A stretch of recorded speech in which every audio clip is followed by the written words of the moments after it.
എല്ലാവർക്കും പുതിയ ഒരു വീഡിയോയിലേക്ക് സ്വാഗതം. നമ്മൾ പേജ് നമ്പർ 34 വരികയാണ്.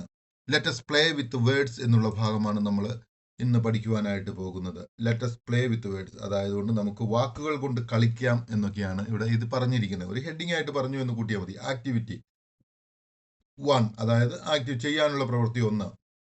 Read the given sentence carefully. നമ്മളോട് പറഞ്ഞിരിക്കുന്നത് എന്താണെന്ന് ചോദിച്ചു കഴിഞ്ഞാൽ താഴെ തന്നിരിക്കുന്ന സെന്റൻസ് വളരെ ശ്രദ്ധയോടുകൂടി വായിക്കുവാനാണ് പറഞ്ഞിരിക്കുന്നത്. ഓക്കെ, അപ്പൊ നമുക്ക് ആ സെന്റൻസ് വായിക്കാം. കെയർഫുള്ളി എന്ന് വെച്ചാൽ ശ്രദ്ധയോടുകൂടി. Okay. I had long been racking my brain for some way of showing him my gratitude. ഇവിടെ പറഞ്ഞിരിക്കുന്നത് എന്താണെന്ന് ചോദിച്ചു കഴിഞ്ഞാൽ I had long been racking my brain, അതായത് എന്താണെന്ന് ചോദിച്ചു കഴിഞ്ഞാൽ ഇവിടുത്തെ ഐ ഹാഡ് ലോങ് ബീൻ, ഞാൻ കുറേ നാളായിട്ട് റാക്കിംഗ് അല്ലെങ്കിൽ ടോർമെന്റിങ് അല്ലെങ്കിൽ ചിന്തിക്കുന്നു, കൂലങ്കക്ഷമായിട്ട് ആലോചിക്കുന്നു എന്നൊക്കെ പറയാം.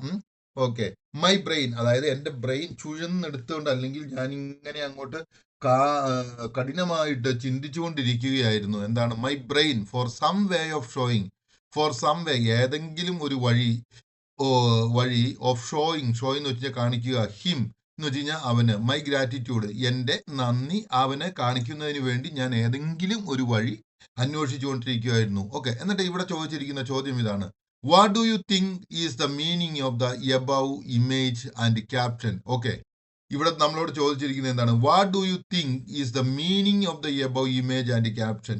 എന്താണ് നമ്മളോട് ചോദിച്ചിരിക്കുന്ന ആ എബവ് ക്യാപ്ഷനിലും ഇവിടെ തന്നിരിക്കുന്ന ആ ഇമേജും തമ്മിലുള്ള ബന്ധം എന്നാണ് ചോദിച്ചിരിക്കുന്നത്. ഓക്കെ, അവിടുത്തെ ക്യാപ്ഷൻ ഏതാണെന്ന് നിങ്ങളൊന്ന് നോക്കിയിട്ടുണ്ടാവും. I racked my brain trying to remember his name, അതായത് ഞാൻ എൻ്റെ ബ്രെയിന് കൊണ്ട് ഒത്തിരി നേരം ചൂഴ്ന്ന് ചിന്തിച്ചുകൊണ്ടേയിരുന്നു. എന്തിനാണ്?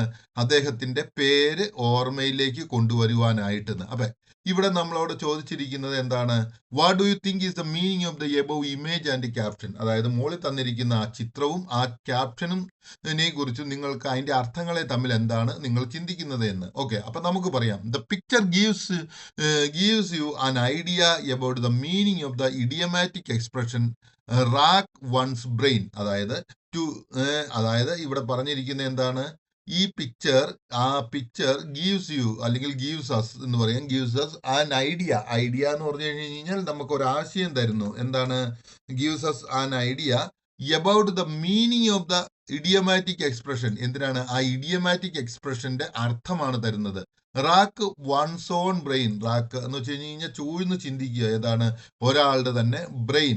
It means to make great effort to think of, അതായത് ഒരാൾ ഭയങ്കരമായിട്ട് അതികഠിനമായിട്ട് പരിശ്രമിക്കുകയാണ്, ഒരു കാര്യത്തെക്കുറിച്ച് ചിന്തിക്കുകയാണ്. Okay, to make great effort, വളരെ കഠിനമായിട്ടുള്ള എഫോർട്ട് എടുക്കുകയാണ്. To think of or remembering something, എന്തിനെങ്കിലും കുറിച്ച് ചിന്തിക്കുന്നതിന് വേണ്ടി അല്ലെങ്കിൽ ഓർത്തെടുക്കുന്നതിന് വേണ്ടി അതികഠിനമായിട്ടുള്ള പ്രയത്നം ചെയ്യുന്നു എന്നുള്ളതാണ് ഇവിടെ അർത്ഥമാക്കുന്നത്. ഓക്കെ, എനിക്ക് തോന്നുന്നു നിങ്ങൾക്ക് അതിന്റെ അർത്ഥം മനസ്സിലായെന്ന്. ഇനി നമ്മൾ പോകുന്നത് 34-ാമത്തെ പേജിലേക്കാണ്. ഓക്കെ, 34-ാമത്തെ പേജിൽ നമ്മൾ ഇങ്ങനെയാണ് വായിക്കുന്നത്.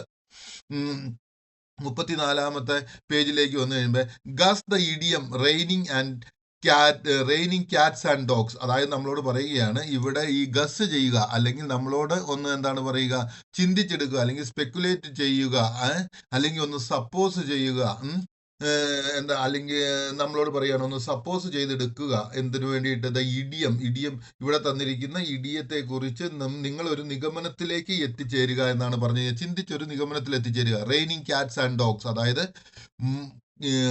എന്താണ്, പൂച്ചകളും പട്ടികളും മഴയായി പെയ്യപ്പെടുന്നു എന്നുള്ളതാണ് ഇവിടെ തന്നിരിക്കുന്ന ആ സെന്റൻസ്. ഓക്കെ, ഇവിടെ തന്നിരിക്കുന്നതിന്റെ എക്സ്പ്രഷൻ റോക്സ് വൺസ് അവിടെ തന്നിരിക്കുന്നത് എന്താണെന്ന് നിങ്ങൾക്ക് മനസ്സിലായി. അപ്പൊ ഇനി നമ്മൾ അതിനകത്തേക്ക് പോവുകയാണ്. ഈ തന്നിരിക്കുന്നതിന്റെ അകത്തുള്ള ഗസ് ദ ഇഡിയം, അപ്പൊ ഈ ഇഡിയത്തിന്റെ മീനിങ് ആയിട്ട് നമ്മൾക്ക് എന്താണ് പറഞ്ഞിരിക്കുന്നത്, ഇതിന്റെ മീനിങ് ആയിട്ട് പറഞ്ഞിരിക്കുന്നത് എന്താണെന്ന് ചോദിച്ചാൽ ഇറ്റ് ഈസ് ഹെവിലി റെയിനിങ്. അതിന്റെ അർത്ഥം എന്താണ്? ഇറ്റ് ഈസ് ഹെവിലി റെയിനിങ് എന്നുള്ളതാണ്.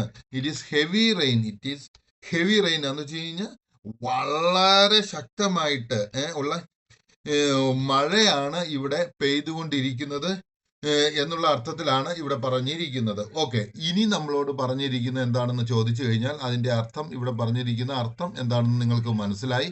ഇനി നമ്മളോട് പറഞ്ഞിരിക്കുന്ന can you now visualise the following idioms and make sentence with each of them. ഇവിടെ നമുക്ക് കുറച്ച് വിഷ്വൽസ് തന്നിട്ടുണ്ട്, ഇഡിയംസ് തന്നിട്ടുണ്ട്. ഇനി അതിനോട് ചോദിക്കുകയാണ് ക്യാൻ യു വിഷ്വലൈസ്, അതായത് നിങ്ങൾക്കൊരു പിക്ചറായിട്ട് അല്ലെങ്കിൽ ഒരു ചിത്രമായിട്ട് കാണാൻ പറ്റുമോ താഴെ തന്നിരിക്കുന്ന idioms and make sentence with each of them. അതുപോലെ തന്നെ ഓരോന്നിനും വേണ്ടി നിങ്ങൾക്ക് സെന്റൻസ് ചെയ്തെടുക്കുവാനായിട്ട് സാധിക്കുമോ എന്നുള്ളതാണ്. ഒന്നാമതായിട്ട് ഹോൾഡ് യുവർ ടങ്, അതായത് നിങ്ങളുടെ ഹോൾഡ് യുവർ സങ്, അതായത് നിങ്ങളോട് നിശബ്ദനായിട്ട് നിൽക്കുക എന്നുള്ളതാണ് പറയുന്നത്. അല്ലെങ്കിൽ സ്റ്റേ സൈലന്റ്, അതായത് നിങ്ങൾ ഇരിക്കുന്ന സ്ഥലത്ത് വെച്ച് അതും ഇതും പറയാതെ മിണ്ടാതിരിക്കണം എന്നുള്ളതാണ് ഇവിടെ പറഞ്ഞിരിക്കുന്നത്. ഓക്കെ, അപ്പൊ നമ്മൾ അതിന് സെന്റൻസ് എങ്ങനെ വയ്ക്കാം?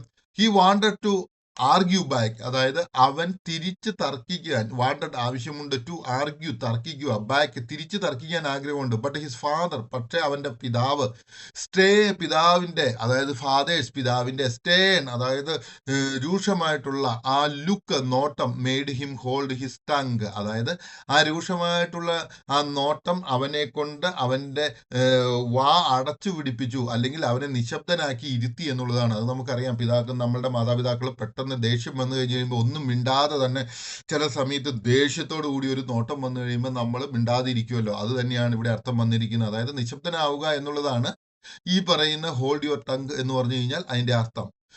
രണ്ടാമതായിട്ട് നമുക്ക് തന്നിരിക്കുന്നത് ഏതാണെന്ന് ചോദിച്ചാൽ സ്പിൽ ബീൻസ്. സ്പിൽ ബീൻസ് എന്ന് വെച്ച് കഴിഞ്ഞാൽ എന്താണ്? അത് idiom means reveal A secret, അതായത് നമ്മൾക്കൊരു രഹസ്യം അറിയാം, ആ രഹസ്യം നമ്മൾ പബ്ലിക് ആയിട്ട് എല്ലാവരോടും പറയുന്നു എന്നുള്ള അർത്ഥമാണ്. Okay, it was supposed to be surprise party but Jack spilled the beans at lunch. അപ്പൊ ഇവിടെ നമുക്ക് അതിനൊരു സെന്റൻസ് തന്നേക്കാണ്, it was suppose to be a surprise party. ഇത് ഒരു സർപ്രൈസ് പാർട്ടി ആയിരിക്കണം എന്നാണ് പറയുന്നത്. It was suppose to be a surprise party, ഇതൊരു സർപ്രൈസ് പാർട്ടി ആയിരിക്കണം. ബട്ട് ജാക്ക് എന്ത് ചെയ്തു? സ്പിൽഡ് ബീൻസ് അറ്റ് ലഞ്ച്, പക്ഷെ അത് ലഞ്ചിന്റെ സമയത്ത് ജാക്ക് ആ രഹസ്യം പറഞ്ഞു. അതായത് ഒരു സർപ്രൈസ് പാർട്ടി ഉണ്ട് എന്നുള്ള രഹസ്യം ആരോടും പറയാതെ സീക്രട്ട് ആക്കി വെക്കേണ്ടതായിരുന്നു. പക്ഷെ എന്ത് ചെയ്തു എന്ന് വെച്ച് കഴിഞ്ഞാൽ Jack spilled the beans at lunch, Jack ആ രഹസ്യം ലഞ്ച് സമയത്ത് എല്ലാവരോടും പറഞ്ഞു എന്നുള്ളതാണ് ഇവിടെ തന്നിരിക്കുന്നത്. മൂന്നാമതായിട്ട് തന്നിരിക്കുന്നത് a piece of cake, it means test will be very easy, അതായത് നമ്മളൊരു പരീക്ഷയോ അങ്ങനെ എന്തെങ്കിലും എഴുതാൻ പോകുന്ന സമയത്ത്, ഒരു പരീക്ഷയൊക്കെ അത് വളരെ എളുപ്പമായിരിക്കും എന്നുള്ളതാണ് അർത്ഥമാക്കിയിരിക്കുന്നത്. എ പീസ് ഓഫ് കേക്ക് എന്ന് വെച്ച് കഴിഞ്ഞ് കഴിഞ്ഞാൽ നമ്മൾ എഴുതാൻ പോകുന്ന പരീക്ഷ വളരെ എളുപ്പമായിരിക്കും എന്നുള്ളതാണ്, അല്ലെങ്കിൽ ഒരു ഇന്റർവ്യൂ വളരെ എളുപ്പമുള്ളതായിരിക്കും എന്നാണ്. Okay, don't worry about the English test. അവിടെ ടെസ്റ്റ് ഇത് പറയുകയാണ്, ഈ സെന്റൻസ് പറയാണ്, it will be a piece of cake for you, ഇത് നിനക്ക് വളരെ എളുപ്പമുള്ളതായിരിക്കും എന്നുള്ളതാണ് അർത്ഥം. Don't worry about the English test, അതായത് ഇംഗ്ലീഷ് ടെസ്റ്റിനെ കുറിച്ച് നീ ആകുലപ്പെടേണ്ട ആവശ്യമില്ല. ഇറ്റ് വിൽ ബി, ഇതായിരിക്കും അല്ലെങ്കിൽ അതായിരിക്കും എന്ത്?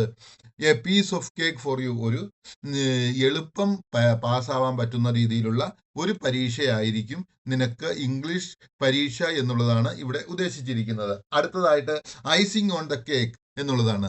Icing on the cake means it mean something that make A good situation even better, അതായത് ഒരു നല്ല ഒരു സമയം തന്നെയാണ്, നല്ല സന്തോഷകരമായിട്ട് അല്ലെങ്കിൽ രുചികരമായിട്ടുള്ള ഒരു സമയം, ആ സമയം കുറെ കൂടി മനോഹരമാക്കി തീർക്കുന്നു. ഏത്?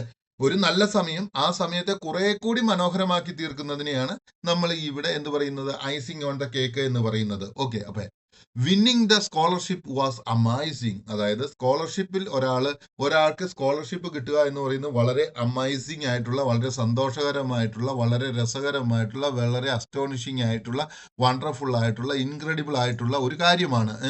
വളരെ കാര്യം നേടിയെടുത്ത് വളരെ സന്തോഷകരമായിട്ടുള്ള ഒരു കാര്യമാണ്. But getting to study abroad was the icing on the cake. പക്ഷേ നമ്മളോട് തന്നെ അവരോട് പറയുകയാണ്, ഗെറ്റ് സ്റ്റഡി, അതായത് നീ പഠിക്കുവാനായിട്ട് എബ്രോഡ് പൊക്കോളുക എന്ന് പറയുന്നത് അതിനേക്കാൾ മനോഹരമായ കാര്യമാണ് എന്നാണ് ഇവിടെ ഉദ്ദേശിച്ചിരിക്കുന്നത്. അപ്പൊ എനിക്ക് തോന്നുന്നു ആ ഭാഗം നിങ്ങൾക്ക് മനസ്സിലായി എന്ന് തോന്നുന്നു. ഓക്കെ, അബ്രോഡ് എന്ന് വെച്ചാൽ വിദേശ രാജ്യമാണ് കേട്ടോ. ഓക്കെ, ഗെറ്റിംഗ് ടു സ്റ്റഡി, അതായത് പഠിക്കാൻ പോകുന്നത് എവിടെ? അബ്രോഡ് എന്ന് പറയുന്ന ഐസിങ് ഓൺ ദ കേക്ക്, അതിനേക്കാൾ മനോഹരമായിട്ടുള്ള ഒരു കാര്യമാണ്. എനിക്ക് തോന്നുന്നു ഈ ഭാഗം നിങ്ങൾക്ക് മനസ്സിലായെന്ന്. ഇനി നമ്മൾ അടുത്ത വീഡിയോയിലേക്ക് പോവുകയാണ്.